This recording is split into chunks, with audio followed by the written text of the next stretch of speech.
Hello students, we learn chapter third metals and non-metals धातु तथा अधातु।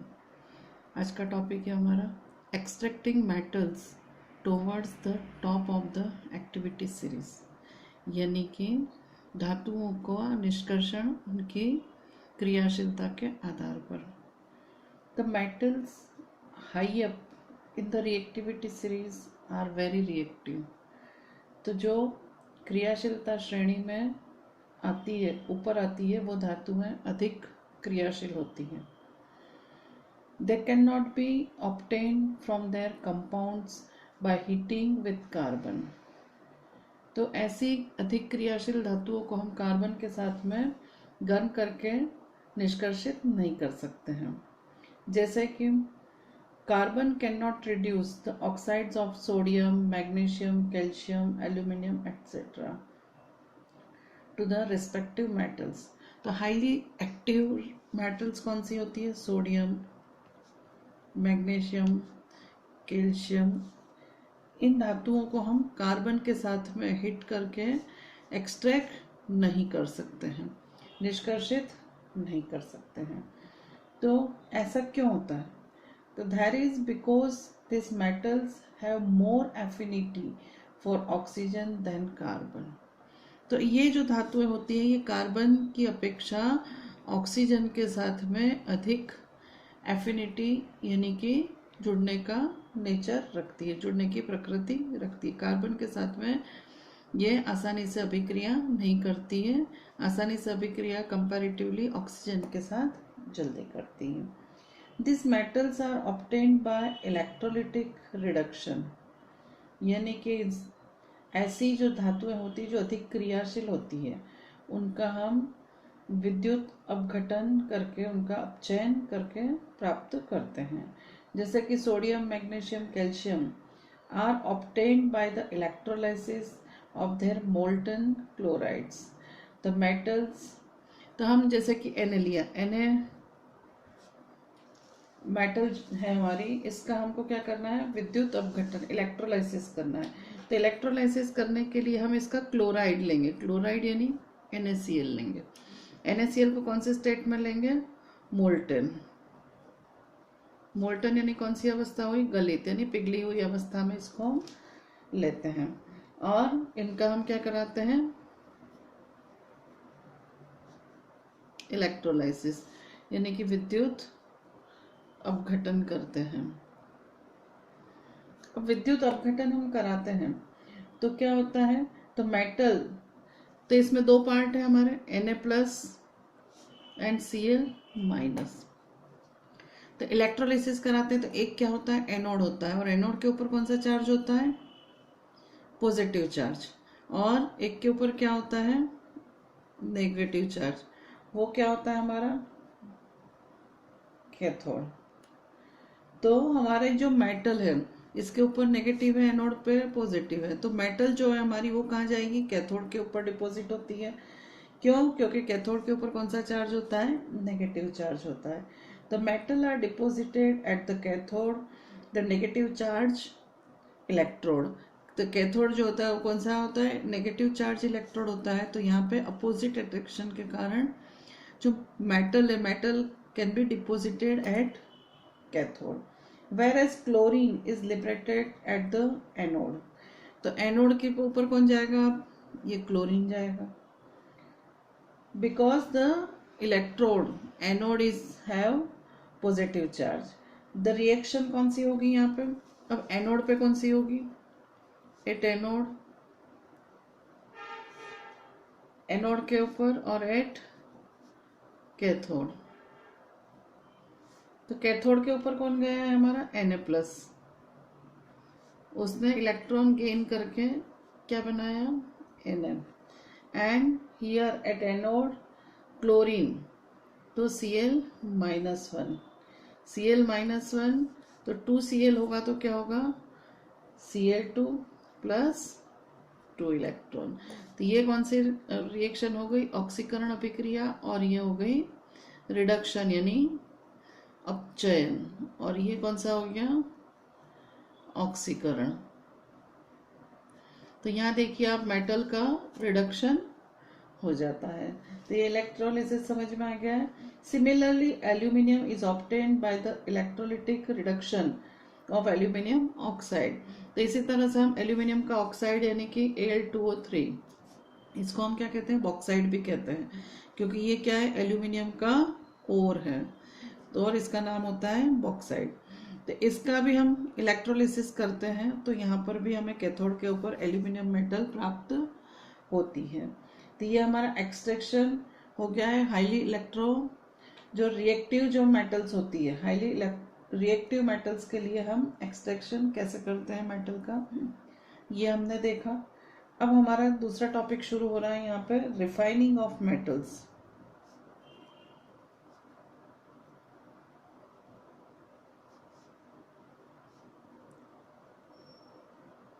Refining of metals. The metals produced by various reduction process described above are not very pure. They contain impurities which must be removed to obtain pure metals.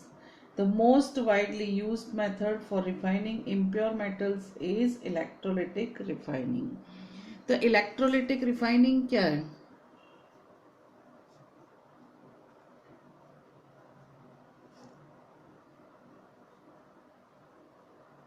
Electrolytic refining यानी विद्युत अपघटनी शुद्धिकरण। तो ये क्या होता है, तो जब मेटल प्रोडक्ट्स होती है हमारी रिडक्शन से हमने मेटल ये जो प्राप्त करी है, इस तरह से हम कोई भी रिडक्शन प्रोसेस से जो भी मेटल ऑब्टेन करते हैं वो प्योर फॉर्म में नहीं होती है। दे कंटेन इम्प्योरिटीज, उसमें क्या होता है, इम्प्योरिटी होती है, और उस इम्प्योरिटी को, अशुद्धियों को हमें क्या करना पड़ता है, दूर करके प्योर मेटल गेन करना होती है। तो इलेक्ट्रोलिटिक रिफाइनिंग देखना है, समझना है हमें। तो हम इसके लिए many metals like copper, zinc, tin, निकल, सिल्वर, गोल्ड, उनका रिफाइनिंग इलेक्ट्रोलिटिकली किया जाता है। तो कौन कौन सी मेटल्स है वो, कॉपर, जिंक, टीन यानी लेड, टीन Sn, निकल Ni, इस तरह की सिल्वर Ag, गोल्ड Au, इस तरह की जो मेटल्स होती हैं उनका रिफाइनिंग हम कैसे कर सकते हैं, इलेक्ट्रोलिटिकली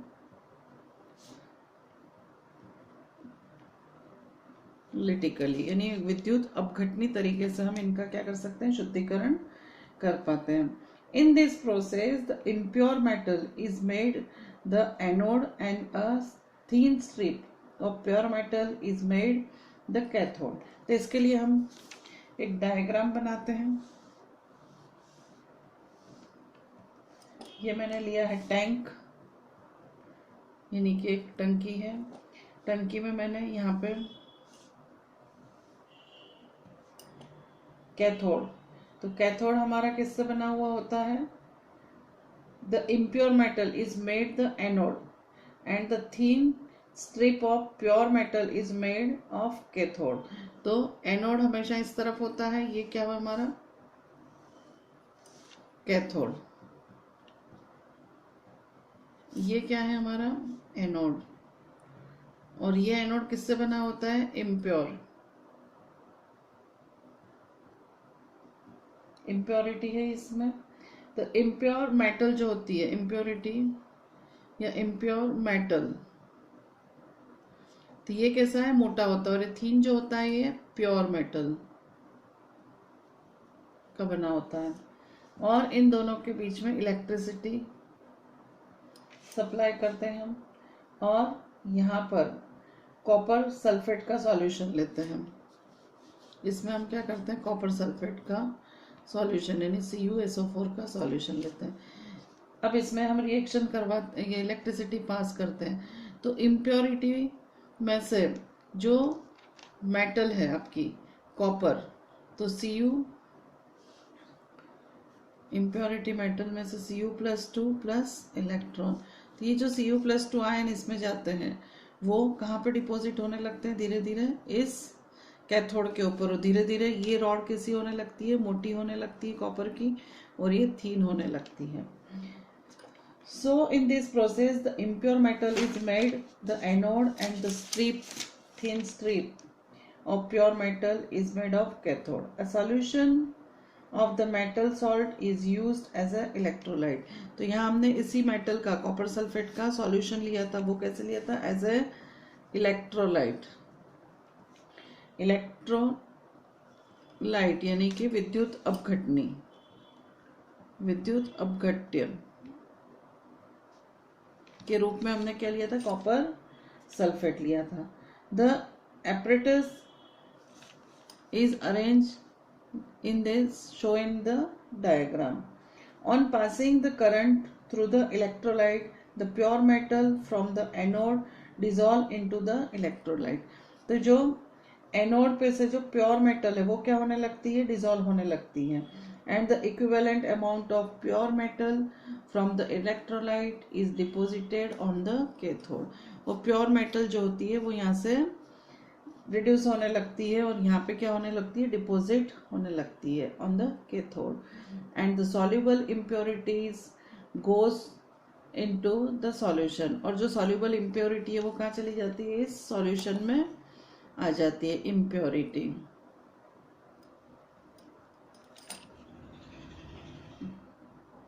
Whereas the insoluble impurities settle down at the bottom of the anode and are known as anode mud. तो यहाँ पे धीरे धीरे क्या हो जाती है? नीचे एनोड पर जो इम्प्योरिटी है वो जमने लगती है और उसको हम क्या बोलते हैं? एनोड मड के रूप में इसको जाना जाता है. तो इस तरह से हम किसी भी मेटल का रिफाइनिंग यानी कि शुद्धिकरण कर सकते हैं. अब इसके बाद में हमारा नया टॉपिक है आज का, कोरोजन. तो कोरोजन हम चैप्टर फर्स्ट में वैसे पढ़ चुके हैं, संक्षारण जिसको बोलते हैं हिंदी में हम. You have learned the corrosion in chapter first. We know that the silver articles become black after some time when exposed to air, and that is because it react with sulfur in the air to form a coating of silver sulfide. हम देखते हैं कि चांदी के ornaments हम पहनते हैं और उसको पहने रहने पर कुछ समय के बाद में वो क्या होने लगते हैं? काले पड़ने लगते हैं. तो क्यों काले पड़ने लगते हैं? When exposed to air, वो क्या होता है? हवा के संपर्क में आते हैं. And react with the sulfur in the air. तो जो सिल्वर होता है वो सल्फर के साथ में रिएक्ट करके क्या बना देता है? वो Ag2S यानी कि सिल्वर सल्फाइड बनाता है. और सिल्वर सल्फाइड की कोटिंग उस सिल्वर के ऊपर, ऑर्नामेंट्स के ऊपर जमने लगती है और उसका रंग कौन सा होता है? ब्लैक. इसलिए वो कैसा पड़ता है? काला पड़ने लग जाता है. Copper react with moist carbon dioxide in the air and slowly loses its shiny brown surface and gains a green coated. This green substance is basic copper carbonate. तो हमने देखा कि हमारे कॉपर के जो बर्तन होते हैं तो वो कॉपर के बर्तन हवा में खुले छोड़ दिए जाए तो हवा की नमी यानी moisture and carbon dioxide CO2 के साथ में वो कंबाइन होकर के वो क्या करते हैं? कॉपर कार्बोनेट CuCO3 बनाते हैं. तो कॉपर कार्बोनेट बनाते हैं तो उसका रंग कैसा हो जाता है? फिर ग्रीन. वो शाइनी ब्राउन नहीं दिखते हैं, फिर वो कौन से दिखते हैं? ऊपर ग्रीन कलर की कोटिंग जमने लगती है इसके ऊपर. Then iron when exposed to moist air for a long time acquires a coating of brown flaky substance called rust.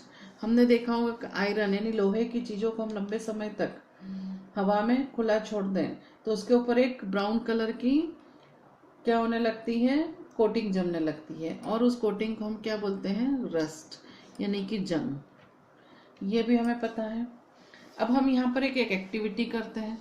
तो एक्टिविटी के लिए हम 3 टेस्ट ट्यूब लेते हैं.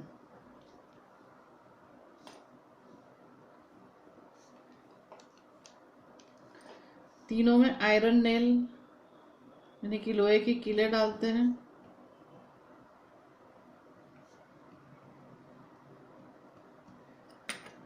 चलिए, take 3 test tube A, B and C. In first test tube, pour some water in test tube A and cock it. इसमें हम pure water डाल के इसको क्या करते हैं, कॉक से हम बंद कर देते हैं. यहाँ पे क्या है, हमारा वाटर है ये, और यहाँ पे क्या है, air. Then pour boiled distilled water in B test tube and add 1 ml of oil. उसमें हम क्या करते हैं, प्योर हॉट डिस्टिल वाटर लिया है और उसमें हमने 1 ml क्या मिला दिया है, ऑयल भी मिलाया है. एंड कॉक it. The oil will float on the water and prevent the air from dissolving in it. तो जो हमने 1 ml ऑयल डाला है वो क्या करता है, वो ऊपर तैरता है और ऊपर तैरने के कारण वो एयर को अंदर संपर्क में जाने से बचाता है. pour some anhydrous calcium chloride. अब हम यहाँ पे हम क्या करते हैं, कैल्शियम क्लोराइड CaCl2 डालते हैं. एंड कॉक इट. उसको हम क्या करते हैं, बंद कर देते हैं. Anhydrous calcium chloride will absorb the moist. अब जो एयर में जो नमी है उसको कौन करेगा, कैल्शियम क्लोराइड क्या कर लेगा, एब्जॉर्ब कर लेगा.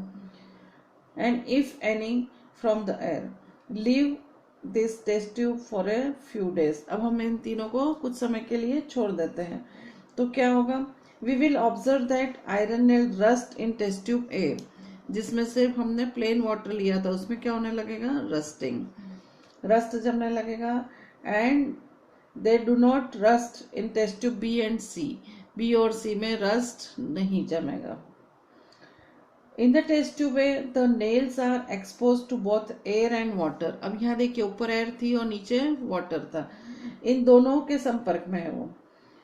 इन the test tube B the nails are expose to only water, जो वाटर के ही संपर्क में है. And the nails in test tube C are expose to dry air. अब ये नमी को सोख लेता है, तो यहाँ पे जो ऊपर है वो क्या है, ड्राई एयर है. तो ड्राई एयर है तो उसके कारण भी यहाँ पे रस्टिंग नहीं होता है. यहाँ पे भी ऑयल के कारण रस्टिंग नहीं होता है. रस्टिंग सबसे ज्यादा कहाँ होता है, टेस्ट ट्यूब ए में. तो what does the tell us about the conditions under which iron articles rust. तो अब हमें समझ में आ गया है कि कौन सी कंडीशन में लोहे के ऊपर जंग लग सकता है. तो ये क्लियर हो गया है हमारा. तो what is corrosion, what is rusting, ये मैटर हमारा यहाँ पे क्लियर हो गया है. अब हम देखते हैं कि प्रिवेंशन ऑफ कोरोजन. तो प्रिवेंशन कैसे करेंगे, how to prevent the metal from corrosion. The rusting of iron can be prevented by painting. हम क्या कर सकते हैं, पेंटिंग कर सकते हैं. फिर क्या कर सकते हैं, उसमें ऑयलिंग, ग्रीसिंग,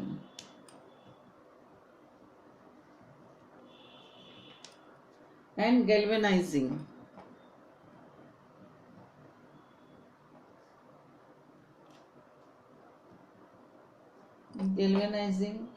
क्रोम प्लेटिंग,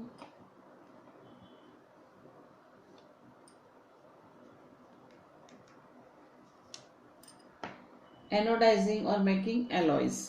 या तो हम क्या करें, उसके एलॉयज बनाने. ये हमारे पास इतने सारे तरीके हैं. पेंट कर सकते हैं, ऑयल यानी कि तेल लगा सकते हैं, ग्रीस लगा सकते हैं, गैल्वेनाइजिंग यानी कि उसके ऊपर दूसरी धातु की परत लगा सकते हैं, क्रोम प्लेटिंग यानी कि उसके ऊपर क्रोमियम की परत चढ़ा सकते हैं, या तो फिर उसकी एलॉयज यानी कि मिश्र धातु बना सकते हैं. तो galvanisation is a method of protecting steel and iron from rusting by coating them with a thin layer of zinc. तो गैल्वेनाइजिंग की हम बात करें तो वो it is a best method for protecting steel और आयरन, दोनों को रस्टिंग से प्रोटेक्ट करने के लिए इसके ऊपर हम कौन सी लेयर चढ़ाते हैं, जिंक की कोटिंग करते हैं इन दोनों के ऊपर. The galvanized article is protected against rusting even if the zinc coating is broken. तो यदि हमने एक बार गैल्वेनाइज कर दिया है तो वो रस्टिंग से उसका बचाव करती है। Alloying is a very good method of improving the properties of metal. तो एलॉइंग जो है, एलॉयज बनाना, वो भी एक बहुत अच्छा मेथड है जिससे हम क्या कर सकते हैं, धातु की गुणवत्ता को बचा सकते हैं। We can get the desired properties by the method. तो इसके ये जो एलॉइंग करने की, मिश्र धातु बनाने की विधि है, इससे हम हमारी इच्छानुसार धातु प्रिपेयर कर सकते हैं। इसके लिए हम एग्जांपल लेते हैं कि iron is the most widely used metal but it is never used in the pure state. This is because pure iron is very soft and stretches easily when hot. तो हमने देखा है कि सामान्य रूप से हम आयरन यानी कि Fe को प्योर फॉर्म में यूज नहीं करते हैं। उसकी वजह क्या है? तो it is not used in its pure state because in pure state it is very soft. वो कैसी होती है? सॉफ्ट होती है and stretches easily in hot state. और सॉफ्ट होने के कारण हम क्या कर सकते हैं, उसको इजीली स्ट्रेच कर सकते हैं। यदि वो गर्म हो तो उसमें तनाव ला सकते हैं। But if it is mixed with small amount of carbon, यदि हम Fe में 0.05% का क्या मिला दें, carbon, it becomes hard and strong. फिर वो कैसा हो जाता है, hard and strong. When iron is mixed with nickel and chromium, iron को हम निकल और क्रोमियम, क्रोमियम यानी Cr के साथ में मिलाएं, इन दोनों, ये दोनों मिलाएं, we get stainless steel। तो ये तीनों मिलकर के जिसके बर्तन हम यूज करते हैं वो स्टेनलेस स्टील बनाते हैं।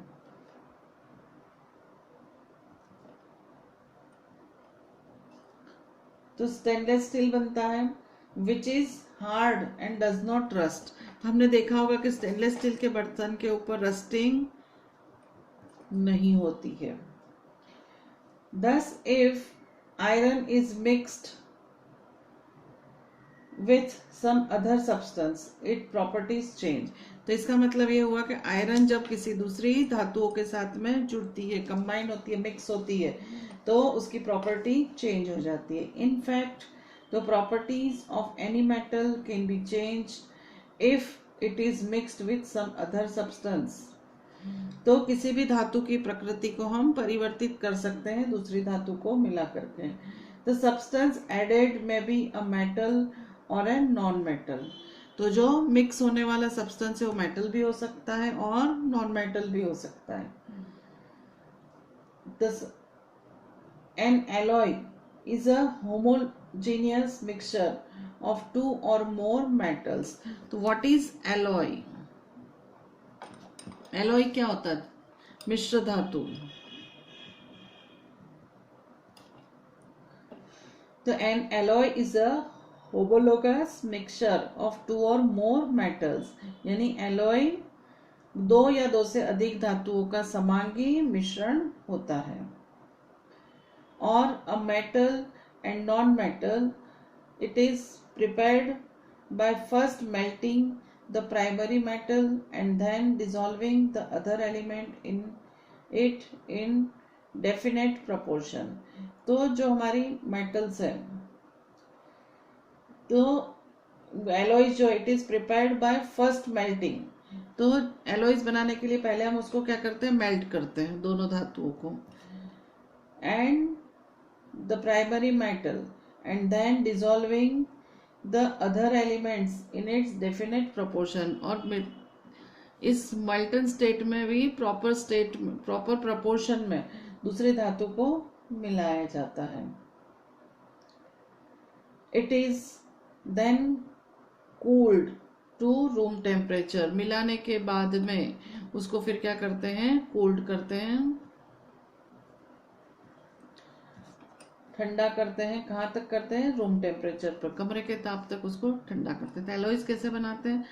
तो एक मेटल में दूसरी मेटल मॉल्टन स्टेट में प्रॉपर प्रपोर्शन में मिला करके उसको फिर क्या करते हैं, ठंडा करते हैं, तो मिश्र धातु प्राप्त हो जाती है। अब हम हमारी डेली लाइफ की बात करें तो हम प्योर गोल्ड, गोल्ड सभी जानते हैं, सोना, सोने का जो प्योरिटी होती है वो किससे दर्शाई जाती है, कैरेट से। तो हम कैरेट में 24 कैरेट का जो गोल्ड होता है उसको हम क्या कहते हैं, प्योर गोल्ड। ये जो प्योर गोल्ड होता है वो कैसा होता है, वेरी सॉफ्ट। कैसा होता है, बहुत ही नरम होता है। It is therefore not suitable for making jewellery. It is alloyed with either silver और copper to make it hard.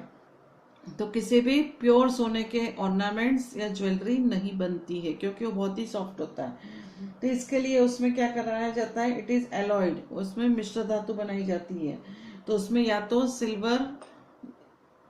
Silver एजी या कॉपर यानी कि सीयू मिला करके उसको हार्ड बनाया जाता है। Generally in India 22 carat gold is used for making ornaments. तो जो हम गहने बनाने के लिए यूज करते हैं वो कौन सा, 22 कैरेट का गोल्ड होता है, ना कि 24 कैरेट का। It means that 22 parts of pure gold is alloyed with 2 parts of other copper or silver। तो 22 कैरेट का मतलब क्या है कि 22 भाग किसके पार्ट जो होते हैं वो सोना यानी कि ओरियम के होते हैं, और बचे हुए 2 पार्ट जो होते हैं वो किसके होते हैं, कॉपर या सिल्वर के। If one of the metal is mercury, then the alloy is known as a amalgam। Mercury जो होता है, मर्क्यूरी का जो एलॉय होता है उसको हम क्या कहते हैं, अमालगम। The electrical conductivity and melting point of alloy is less than that of pure metal। तो हम इनके मेल्टिंग पॉइंट की बात करें तो melting point of alloy, alloy का कैसा होता है, लेस, और प्योर मेटल का कैसा होता है, हाई।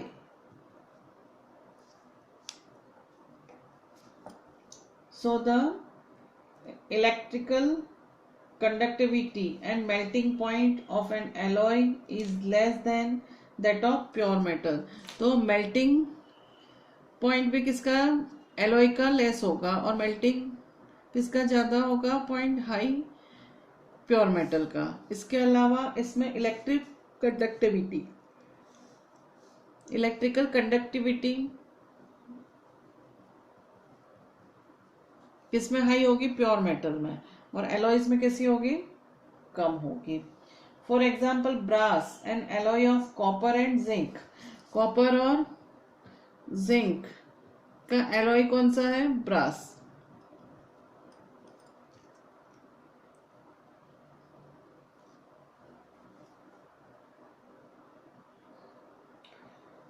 देन ब्रॉन्ज, ब्रॉन्ज का नाम सुना है हमने, तो bronze is alloy of copper and teen. Copper and teen, इसका एलॉयज क्या होता है, bronze. And not good conductor of electricity, और ये जो एलॉय होता है ये क्या होते हैं, not good conductor.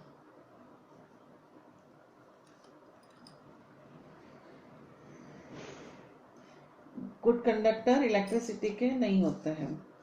Whereas copper is used for making electrical circuits। तो कॉपर का यूज कहाँ होता है, इलेक्ट्रिकल सर्किट बनाने के लिए, सोल्डरिंग में होता है। Alloys of tin and lead, tin और लेड, इसका जो एलॉय होता है उसका यूज होता है, melting has a low melting point. इनका जो मेल्टिंग पॉइंट होता है वो कैसा होता है,